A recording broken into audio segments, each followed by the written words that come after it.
네,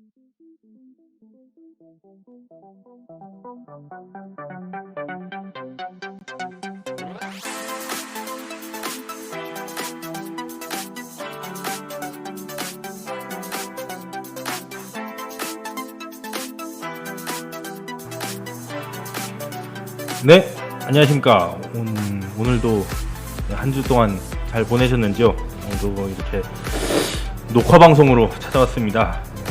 노동정치 라이브 21회 한 주의 실패를 되짚어 더 나은 실패의 한 주를 준비하는 시간, 진보좌파들의 땀나는 토크쇼 노동정치 라이브 21회로 찾아왔습니다.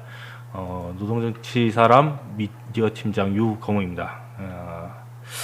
반갑습니다라는 말씀을 드려야 되는데 여전히 하여튼 이태원 참사 때문에 다들 좀 마음이 무거우실 걸로 생각이 됩니다. 저희가 이태원 참사 뭐 때문이랄까요? 하여튼 좀 녹화 방송을 진행을 하게 됐네요. 예, 그래서 지금도 이게 저희가 지금 녹화하는 날은 지금 11월 6일인데 예, 지금 이 방송을 하는 날은 아마도 전국 노동자 대회가 끝난 다음 날인 11월 13일일 겁니다. 예.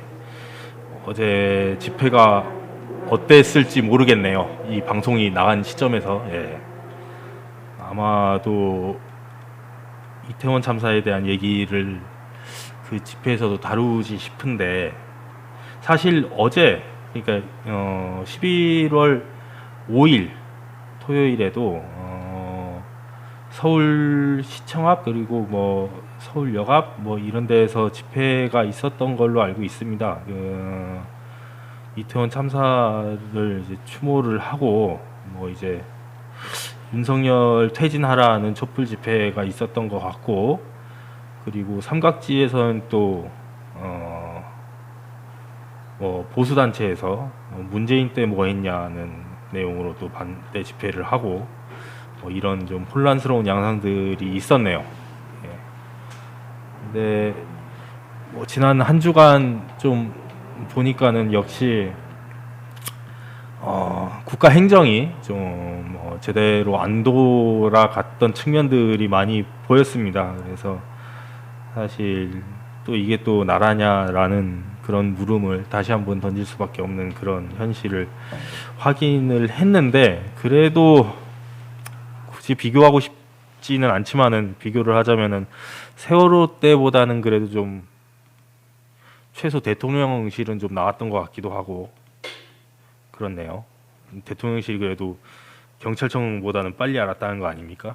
이게 정상인지는 모르겠는데 하여튼 여러모로 씁쓸하고 참 애도의 마음을 다시 한번 표하면서 무거운 얘기로 시작을 했습니다만 오늘 주제도 좀 무겁다기보다도 화가 나는 이야기를 또 다뤄야 되기 때문에 분위기를 좀 업해 보겠습니다.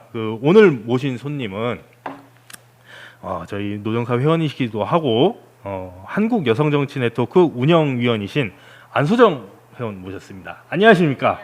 예, 반갑습니다. 요새 어떻게 지내세요? 그냥 뭐 이렇게 주어지는 일들을 하나씩 쳐내면서 질 내고 있습니다. 네. 아니 뭐 개인적으로는 뭐 여전히 바쁘신 것 같고. 그쵸. 이제 네. 뭐 지역에서 다른 상근 일을 하면서 이제 한국 여성정치 네트워크 활동은 이제 비상임으로 또 활동을 하고 있고 그 외에 또 좀 지역에서 활동하는 다른 것들도 있어서 네, 그냥 저희 또 모범적인 이 노동정치 사람 회원이세요. 이 지역에서 활동하고 또 다른 거 하고 이 노동정치 사람 회원의 이 뭐랄까 이 열혈 회원들은 항상 다 그런 식으로. 그렇군요. 예, 참 저도 네. 예. 하여튼 참 대단들 해요. 저희 우리 회원들 참 대단한데. 네, 이렇게 사는 것이 네. 맞을까? 이 생각할 틈이 없이 일이 주어지기 때문에 이러한 일성이 지속되는 것이 아닌가 하는 생각을 하고 있습니다. 이다희 동지 어떠십니까? 너무 요새? 공감되시는 약간 이런 네. 웃음이신 것 같은데. 뭐 괜찮으세요 요새? 아니요.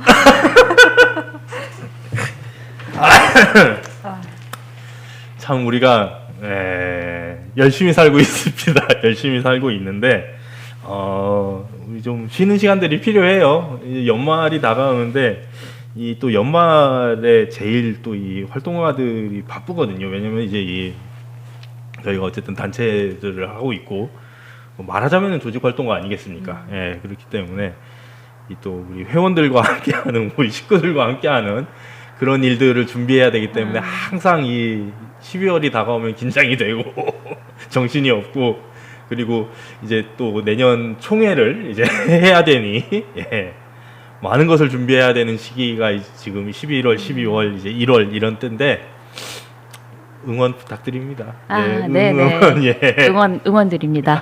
무사히 모든 일정들 마치시길. 아니, 저희 모두에게 이 옆에 있는 활동가들에게 따뜻한 마음 보내주시고요. 회비 올려주시고요. 각자 지금 각 단체에. 아이고 이게 요새 어디에서 뭐 협동조합에서 출자금 올려달라는 전화를 받고 저도 활동가. 맞습니다. 이런 얘기 할 때 제일 저건데 참 하여튼 도와주십시오. 이 방송을 보는 분들 저희 노동정치사람 회원 많이 가입해 주시고 한국여성정치네트워크 회원 많이 가입해 주시고 요거 편집해 가지고 요 밑에 아시겠죠? 감사합니다. 한국여성정치네트워크 정말 좋은 단체입니다. 그렇고요. 오늘 한국여성정치네트워크 운영위원 우리 안수정 동지를 모셨으니 할 얘기가 뭐일지는 약간 좀 감이 오시지 않습니까? 근래에 굉장한 일이 있었죠. 결국에는 이 윤석열 정부가 그런 말은 안 지켜도 되는 건데 사실 그 자기들 약속을 왜 그 약속은 꼭 지키려고 하죠? 딴 거는 많이 안 지킨 것 같은데. 그러게 사실은 뭐 이제 인수위 시절에 110개 국정과제 발표할 때는 그 부분이 이제 빠져 있었잖아요. 그래서 현실적으로 이제 여가부 폐지는 안 될 거라고 판단을 했나 보다라는 좀 이런 잠정적 그래도 안도를 했던 것 같은데 이제 갑자기 이제 여가부 폐지 수순을 이제 행안부 장관의 입을 통해서 또 이야기를 하고 본인도 뭐 여성을 위해서 여가부를 폐지한다 이런 좀 말도 안 되는 말들을 해서 외신들로부터 좀 굉장히 조롱거리가 되기도 했는데요. 그래서 뭐 이제 일각에서는 지지율이 계속 떨어지니까 어제 대선 때 본인에게 좀 강고하게 결집했던 지지층이 이대담인 것을 기억하고 이러한 무리수를 던지는 것이 아니냐라고도 이야기를 하던데요. 네, 저는 정말 이것은 자충수이자 여러모로 전 사회적인 후퇴라고 생각이 들긴 합니다. 약간 두 가지가 참 놀라운데 방금 외신의 조롱 말씀하셨지만은 그 미국에서 국회의장이 아니라 누가 왔었지? 갑자기 기억이 안 나는데 하여튼 해밀스. 예. 저도 이름이 잠깐 기억이 안 나네요. 펠로시, 그 부통령 말고도 또 그 뒤에 또 와가지고 펠로시도 얘기를 했었나? 하여튼 그 여성 정치인이 2명이 왔다 갔는데 하여튼 둘 다 그 한국 그 여성 인권에 대한 맞아요. 질타를 하고 왔는데 네네. 거기에도 꿋꿋이 처음에 그 대응도 굉장히 참 웃겼지 않습니까? 외신이 물어볼 때는 우리도 한국 여성 인권에 많은 신경을 쓰고 있다라고 얘기해 놓고 한국 언론이 물어볼 때는 그런 얘기 안 했다라고 해놓고 정작 다시 확인해 보면 그런 얘기 한 게 맞고 이 왜 이러는 건지 정말 이해가 안 되는데 그래서 두 번째 의아한 게 뭐냐면은 방금 말씀하셨듯이 이제 대선 때 이제 어떤 강력한 지지를 보내준 특정 이제 계층 뭐 굳이 얘기는 안 하겠습니다. 그 특정 계층이 대체 수가 얼마나 되는지 세 본 거냐 저는 정말 이해가 안 됩니다. 그게 몇 명이나 된다고 거기를 그렇게 신경을 쓰고 있는지 그게 막 강하게 결집을 하면은 그 집단이 뭔가 더 이렇게 응집력을 이제 해가지고 소구력이 있고 이런 집단이면 모르겠는데 그게 아니잖아요. 혐오라는 거를 기반으로 하면은 당연히 나머지를 배제하게 돼 있단 말이죠. 그러면 더 커지는 그 세력이 아닌 건데 그걸 보통 뺄셈의 정치라고 하는데 왜 그런 거를 하는지 아무 생각이 없는 게 아닌가. 네, 아. 맞아요. 예, 정말 이게 뭐 화를 떠나서 약간 이해가 안 돼요. 사실은 네. 어쨌든 대한민국 전체를 대표하고 국정을 운영해야 되는 대통령인데 약간 언발의 오줌 누기식으로 좀 약간 정치를 하고 있는 게 아닌가 하는 생각도 들고 실제 그것이 정말 이유였다라고 하면은 정말 이해되지 않는 대목이긴 하죠. 그렇죠. 네. 하지만 이제 기존에 이제 윤석열 대통령이 보였던 행보를 보면 아 그럴 법도 하다라는 또 생각이 들기도 합니다. 아니 그리고 그거를 강력하게 이제 그 주장을 하고 이제 밀어붙였던 뭐 이제 그쪽의 집단이랄까 세력이랄까 하는 이제 대표적인 인물인 우리 그 떠올리고 싶지 않은 이름도 지금 약간 지금 생각이 벌써 가물가물하는데 이준석 전 대표라든지 하여튼 그쪽에 이제 그 젊은 이제 20대 남성 국민의힘 뭐 정치인들 예. 그쪽이 대거 지금 마치 숙청된 듯한 분위기 속에서 왜 계속 밀어붙이고 있죠. 소용 없다는 걸 확인했을 것 같은데 예. 하여튼 여러모로 좀 이해가 안 됩니다. 네, 네.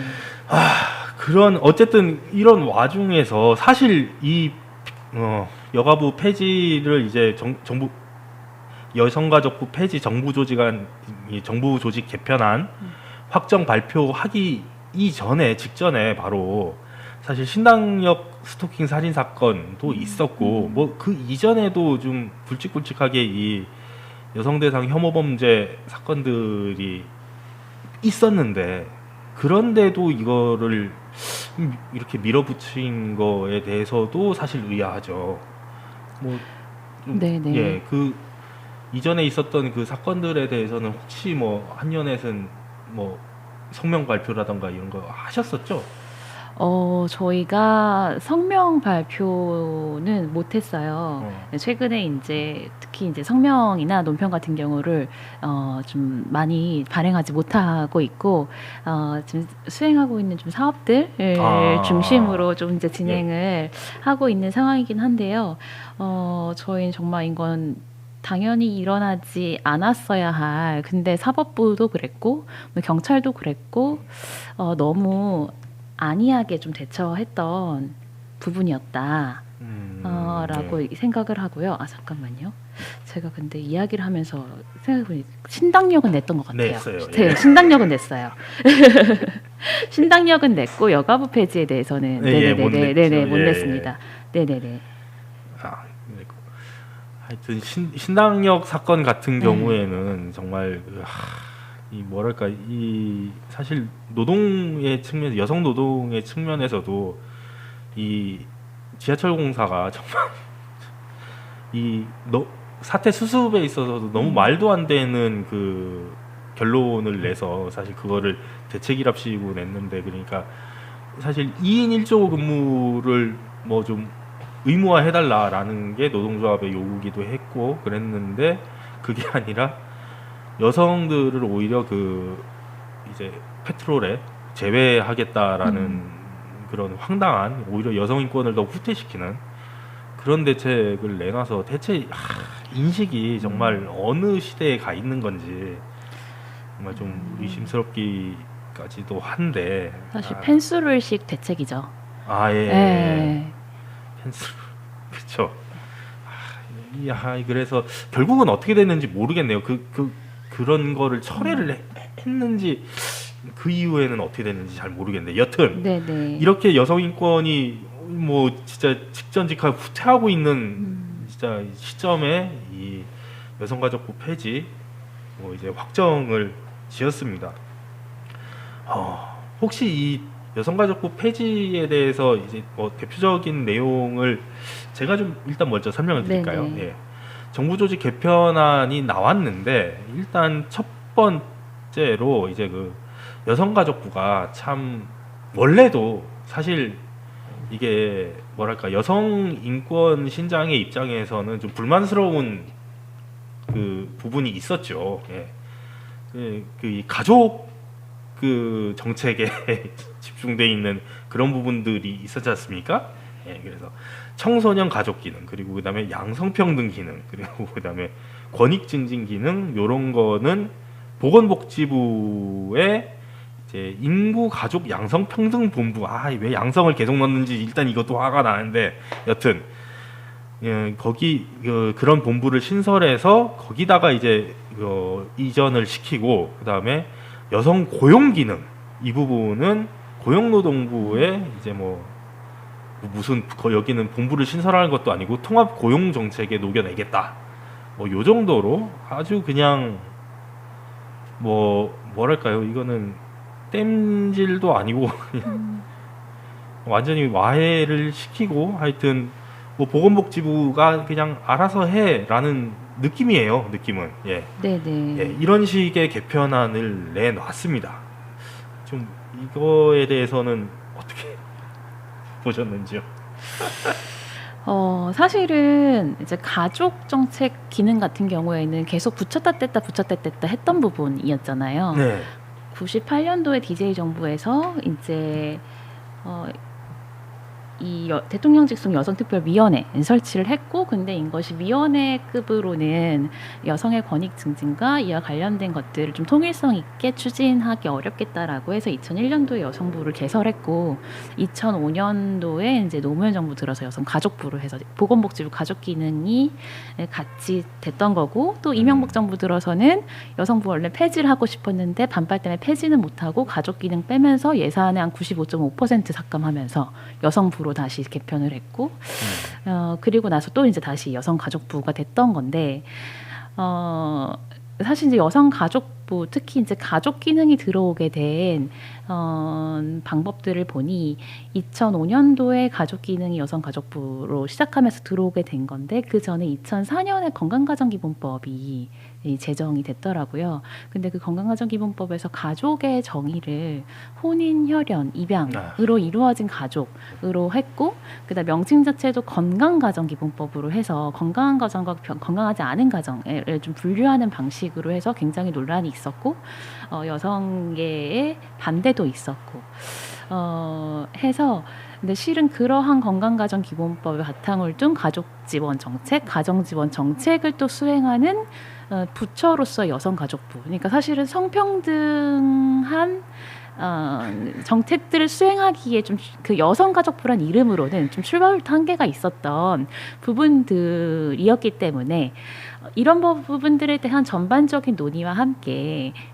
뭐 이제 여성가족부에서 이제 여성과 관련된 것들을 성평등부로 전환해가지고 추진하고, 가정과 관련해서 필요한 법 개정을 진행한 다음에 뭐 보건복지부에서 하도록 한다. 뭐 이러한 논의 방향이라고 한다면 모르겠으나, 지금 논의하는 과정이나 그다음에 이제 여가부의 입장을 보면은 그냥 아무것도 안 하고 와해시키겠다라고밖에 보이지 않아요.